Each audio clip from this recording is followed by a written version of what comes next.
The year was 1947, and the twilight of empire had cast long shadows across the Indian subcontinent. Among the chaos of partition and the birth of two nations, a quiet revolution was underway, one that would shape the fate of an emerging republic. In the cantonments of Delhi, amidst shifting loyalties and packed transport trains, Brigadier Amar Singh paced the gravel paths of the old British barracks. A veteran of the Burma campaign, he had seen what men were capable of in both victory and retreat. Now, tasked with the impossible, he faced a different kind of war, one of identity, strategy, and vision. Amar Singh had once been a loyal officer of the British Indian Army, schooled in colonial discipline and bound to a chain of command that no longer existed. As the Union Jack lowered and the tricolor took its place, Singh felt the weight of a different burden settle on his shoulders. His new orders were simple in writing, but monumental in scope. Help build a modern Indian army from the fractured remains of empire. Across the border, in the newly formed Pakistan, General Mirza Yusuf, another product of Sandhurst, was facing the same task. But for Singh, the complications ran deeper. India was not a nation born with consensus. It was born from division, bloodshed, and grief. And now that trauma bled into the army's very foundations. Units had been split by religion, by geography, by ideology. Men who had trained together were suddenly enemies. Armories were empty, logistics severed, trust broken. In his new office, Singh convened with his inner circle, Major Rajat Deshmukh, a sharp strategist from Pune, Captain Zahra Noor, among the first women officers inducted into a support role, and Colonel B.K. Mehra, a quiet man with a relentless work ethic. They were bound not just by duty, but by a shared understanding. They weren't just managing a transition, they were creating a new ethos, one that had to be Indian, not colonial, not borrowed, but something forged in the crucible of independence. Tensions mounted within weeks. On October 22, 1947, Pakistani tribal militias, aided by irregulars, invaded Kashmir. The princely state had not yet acceded to India. A cry for help came from Maharaja Hari Singh, and Delhi responded with hesitation, then urgency. It was the first real test of India's nascent military leadership. Operation to airlift troops into Srinagar was drafted hastily. Brigadier Amar Singh watched the young officers move maps and trucks as though the war had already begun. In truth, it had. Within 72 hours, Indian forces landed in Srinagar under the command of Lieutenant Kalam Ranjit Rai, who became the first casualty in battle. But their presence stabilized the airport and secured a tenuous hold over the valley. Singh knew this was only the beginning. The enemy was not only across the border, it was within their own limitations. Equipment was scarce, communication lines fragile, and soldiers haunted by recent memories of partition violence. What they lacked in resources, they had to make up in resolve.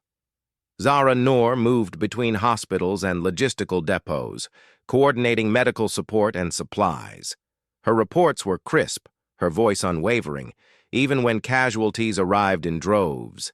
She bore witness to the unspoken stories of sacrifice, limbs lost in mountain ambushes, frostbite in bunkers, eyes that no longer blinked at the sound of gunfire.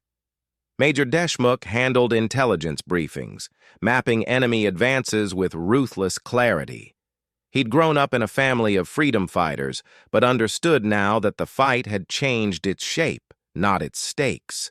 Meanwhile, Singh negotiated with political leaders in Delhi, trying to bridge the gap between military necessity and civilian command. Prime Minister Nehru was reluctant to escalate the conflict, but understood the stakes in Kashmir. Mountbatten urged restraint. Singh, torn between caution and urgency, finally told his commanders, "We cannot afford to lose, because if we lose Kashmir, we lose more than land. We lose belief." The harsh winter of 1948 saw bitter trench fighting along the Pir Panjal Ranges. Indian troops, under-equipped for high-altitude warfare, dug in with whatever they had: shovels, courage, and hope. And yet, amid the adversity, a new character began to emerge within the force. Indian in spirit, disciplined by necessity, and forged in hardship. These weren't just soldiers defending borders, they were defining them. Then came a ceasefire, mediated by the United Nations in January 1949. The war paused, but the lines it had drawn, on the map, in the minds of people, hardened. Singh stood before a mirror in his quarters that morning and stared at the uniform he wore. It no longer bore the insignia of empire. It was stitched with dust, thread, and memory. It belonged to a new army, one still forming its shape, still discovering its voice. But even with peace, the battles had not ended. Now came the war to modernize, to indigenize, to shift from borrowed doctrines to those suited for subcontinental realities. A military college was set up in Wellington. Arms manufacturing was prioritized. A new generation of officers was groomed, not to serve a crown, but to serve a people. The last time Singh saw Zara Noor was in a Delhi hospital, where she treated returning soldiers from the northeast frontier. She was thinner, older, but unshaken. "They came back alive because they believed they mattered," she said. "That belief comes from what you started, Brigadier." As Singh retired in 1952, handing over his command to a younger general, he didn't feel triumphant. He felt something rarer, peace, born from knowing that something stronger than him would endure. India's military had survived its birth. Now it would have to grow. And that story had only just begun. By the mid-1960s, the Indian military stood at a crossroads, reeling from lessons of past conflicts, yet unwilling to remain tethered to defeat. The scars of 1962's humiliation against China still lingered in strategic doctrine and the national psyche. For Major General Rajat Deshmukh, now promoted after years in intelligence, the bitter cold of Arunachal Pradesh haunted his thoughts. His eyes, seasoned by frontline attrition and political hesitation, scanned the horizon not just for enemies, but for clarity. Deshmukh had returned to active planning just as tensions along the western border began to rise again. In Pakistan, Field Marshal Ayub Khan, emboldened by India's perceived weakness post-1962, prepared for confrontation. The goal was Kashmir once more. By summer 1965, hostilities flared along the Rann of Kutch. Skirmishes snowballed into open war. Meanwhile, Colonel Zara Noor, now a senior figure in the Army Medical Corps, managed triage operations from an advanced field post in Punjab. No longer confined to the periphery, she directed teams with clinical precision, her voice the calm amid cannonade. Wounded men came in waves, some whispering of ambushes in Chamb, others from the chaotic tank battles in Asal Uttar.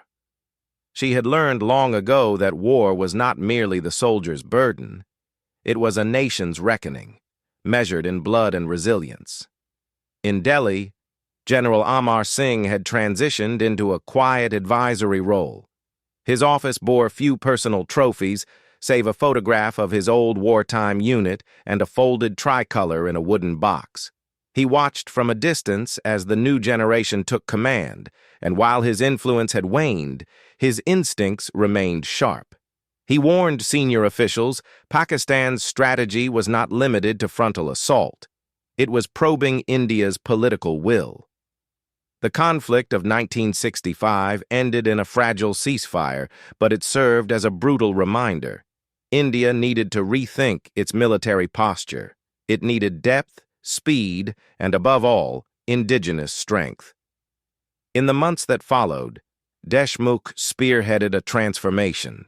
Drawing from Soviet models, India expanded its armored divisions, modernized artillery, and fast-tracked training in unconventional terrain. Strategic planning began to focus on a concept he termed active deterrence, an ability not only to repel aggression, but to counter it with purpose. Then came 1971, and with it, a new crucible. The Indo-Pak War, born from the political and humanitarian crisis in East Pakistan, offered India an unprecedented opportunity to reshape the regional balance.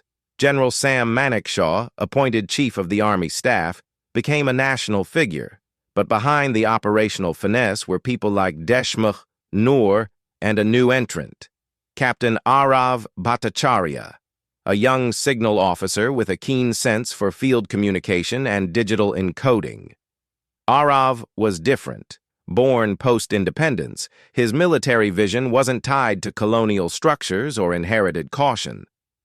From the start, he viewed war as not just maneuver, but momentum. His unit laid down rapid deployment communication lines during the assault on Dhaka, enabling seamless coordination between air and ground units. In the few weeks of war, he understood what veterans had always known. Victory demanded more than valor. It demanded precision, willpower, and a clarity of purpose that political slogans couldn't fake. Zara, now in Dhaka with a humanitarian unit, witnessed the cost of liberation firsthand. Refugees filled makeshift camps. Children cried for milk. Her uniform, stained with sweat and iodine, moved through crowds not as an emblem of victory, but of stability. To her, the war's real triumph wasn't the surrender of 93,000 Pakistani troops, but the silence that returned after years of screams. That silence, she knew, had to be protected, not just by guns, but by remembering why they had been fired. Post-1971, the Indian military found itself standing taller. It had achieved a strategic victory that stunned the world. Bangladesh had been born, and India had emerged as a force capable of shaping geopolitical outcomes. But Deshmukh warned against complacency. In briefings, he stressed the cost of prolonged celebration. We have moved forward in tactics, yes, but without modernization, morale fades into exhaustion. Arav, now a major, was transferred to the nascent Signals Intelligence Directorate. His work began to shift toward electronic warfare, intercepting enemy messages, disrupting supply chain logistics, and studying data patterns. He was fascinated by the power of unseen battles, where wars weren't waged with bombs, but with bandwidth. He believed the next conflict wouldn't begin at a border, it would begin in a server room. Meanwhile, the North loomed as a quieter, more complex challenge. After a decade of stalemate, India faced increasing Chinese infrastructure near the line of actual control. With every new road and post across the Himalayas, the uneasy truce of 1962 grew thinner. Deshmukh often muttered to colleagues, "The dragon doesn't roar. It breathes slowly until the air burns." Zara retired in 1980. Her departure marked not by parades, but by a quiet, handwritten note from a soldier whose leg she had amputated in 1965. "You taught me I was more than what I lost," it read. She left the military as one of its most decorated medical officers, but she remained grounded, believing the greatest victories were the ones that restored life. That same year, Arav delivered a classified report predicting a transformation in modern conflict. Information dominance, real-time surveillance, and network-centric warfare. His ideas were considered speculative by many senior officers. Deshmukh, however, approved funding for a pilot project. "We've fought with steel and fire," he said, "but the future belongs to those who master silence, speed, and shadow." As the decade ended, India's military was more experienced, better equipped, and ideologically independent. Yet new threats emerged: proxy wars, insurgencies, and foreign-sponsored terrorism. Deshmukh, nearing retirement, left behind a generation of commanders who understood that India's military was no longer just an institution. It was a dynamic organism, constantly adjusting to survive, to protect, and to define the nation it served. In a quiet room at South Block, Arav stood alone beside a glass map of India, tracing his finger along the border not as a line of conflict, but of potential. Behind him, a light blinked from the secure communications terminal. Another alert, another operation.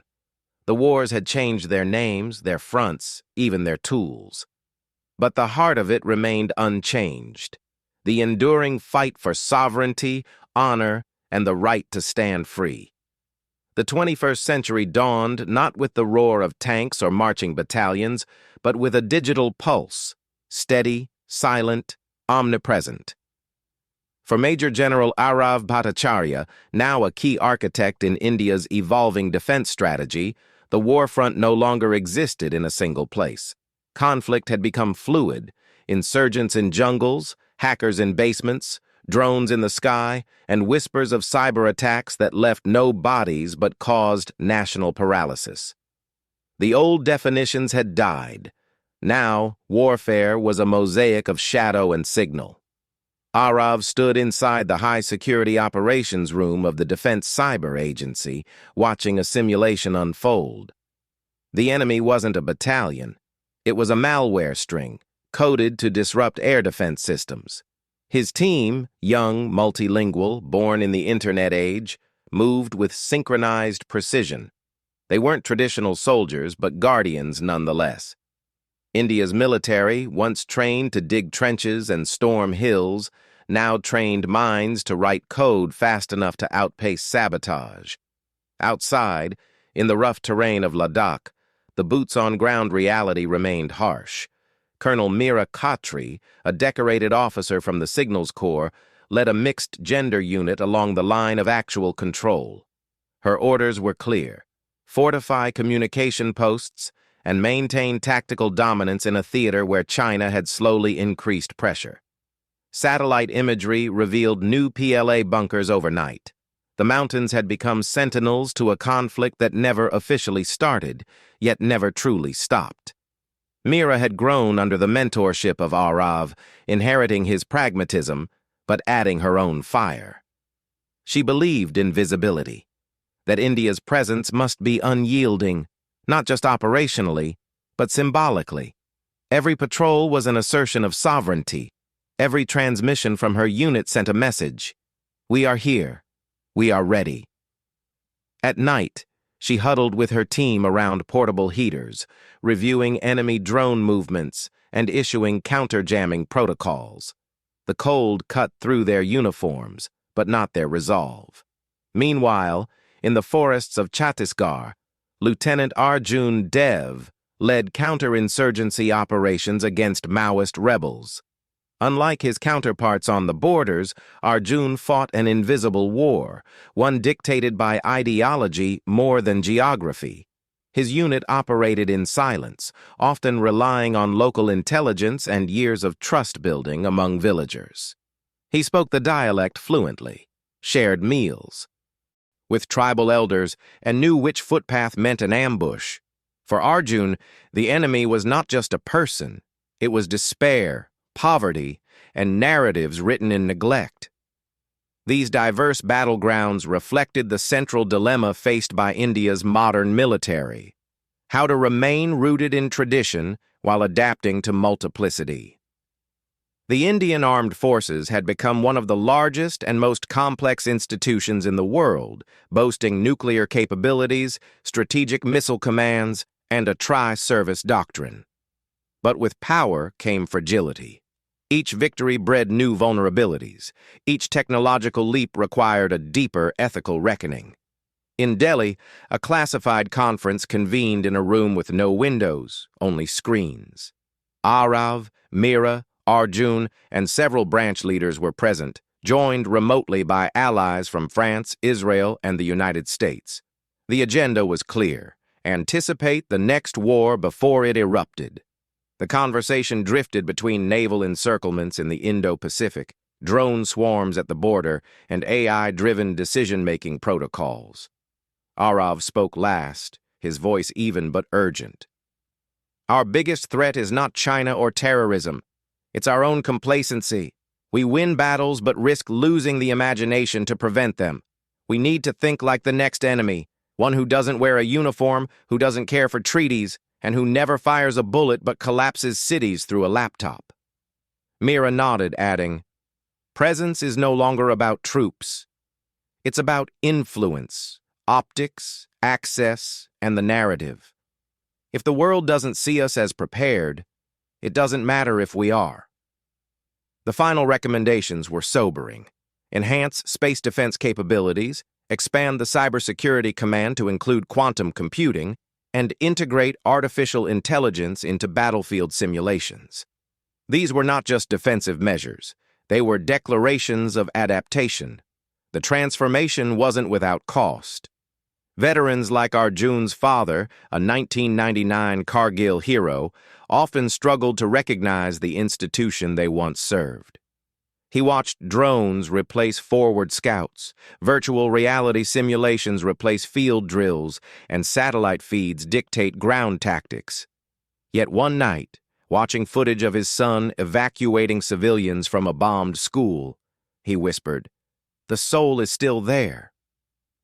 As the decade progressed, the military increasingly partnered with private defense startups, bringing innovation at breakneck speed. Uniforms evolved. Recruitment criteria changed. Women flew fighter jets, commanded naval vessels, and led battalions. From Siachen to the Andaman Sea, the footprint of India's armed forces expanded, not through conquest, but through capability. But even as technology advanced, the essence remained human.